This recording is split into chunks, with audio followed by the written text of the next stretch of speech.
नमस्कार साଙ୍ଗମାନେ ମୁଁ ସ୍ମୃତି ଆପଣଙ୍କୁ ୱେଲକମ୍ କରୁଛି ସ୍ମୃତି ମିଷ୍ଟି ଲାଇଫଷ୍ଟାଇଲ୍ ଚ୍ୟାନେଲ୍କୁ। ଆଜି ଗୋଟେ ମାନେ ଗୋଟେ କୁକିଂ ବିଷୟରେ କୁକିଂର ଭିଡ଼ିଓ କରୁଛି ହେଲା।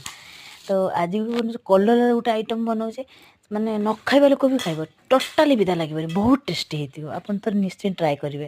କଲରା କେମିତି ବଡ଼ ବଡ଼ ପିସ୍ କାଟିଦେବେ, ଆଳୁ ବି ଟିକେ ବଡ଼ ବଡ଼ ପିସ୍ରେ କାଟିଦେବେ, ଲୁଣ ହଳଦୀ ଗୋଳେଇ ତାକୁ 5 ମିନିଟ୍ କି 10 ମିନିଟ୍ ରଖିଦେବେ।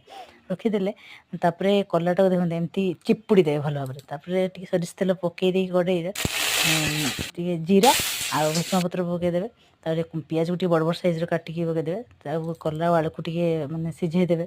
ଲୁଣ ହଳଦୀ ଆଉ ଟିକେ ପକାଇଥିଲେ ଆମେ ଲୁଣ ଯେହେତୁ ଆଗରୁ, ତ ଦେଖିକି ପକାଇବେ। ପକାଇ ତାକୁ ଏମିତି 50% ସିଝେଇ ଦେବେ। ତାପରେ ଦୁଇଟା ଟମାଟୋକୁ ପକାଇଦେବେ, ମାନେ ଦର୍ଶି ଯାଇଥିବ ଟମାଟୋ ଦୁଇଟାକୁ ପକାଇଦେବେ। ତ ଟମାଟୋଟାକୁ ଘୋଡ଼େଇ ଘୋଡ଼େଇ ଟିକେ ସିଝେଇ ଦେବା। ଦେଖନ୍ତୁ ଟମାଟୋ ହେଲା, ଏଇଟା ଦେଖ ସ୍ପେଶାଲ୍ ମସଲା। ତ ବାଦାମ, ଭଜା ବାଦାମ ଆଉ ରସୁଣ ଆଉ ଯେଉଁ ଆମର କଞ୍ଚା ଲଙ୍କା, ତାକୁ ଟିକେ ଦରଦରା ଟାଇପ୍ର କୁଟିଦେବେ ହେଲା।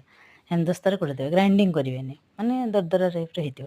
ତାକୁ ୟା ଦେହରେ ପକାଇଦେବେ, ଆଡ଼୍ କରିଦେବେ। ତ ଗୁଣ୍ଡ ମସଲା ଟିକେ ଲଙ୍କାଗୁଣ୍ଡ, ଗରମ ମସଲା, ଜିରା ଗୁଣ୍ଡ, ଧନିଆ ଗୁଣ୍ଡ ଆଉ ଟିକେ ହାଲକା ଚିନି ପକାଇଦେବେ।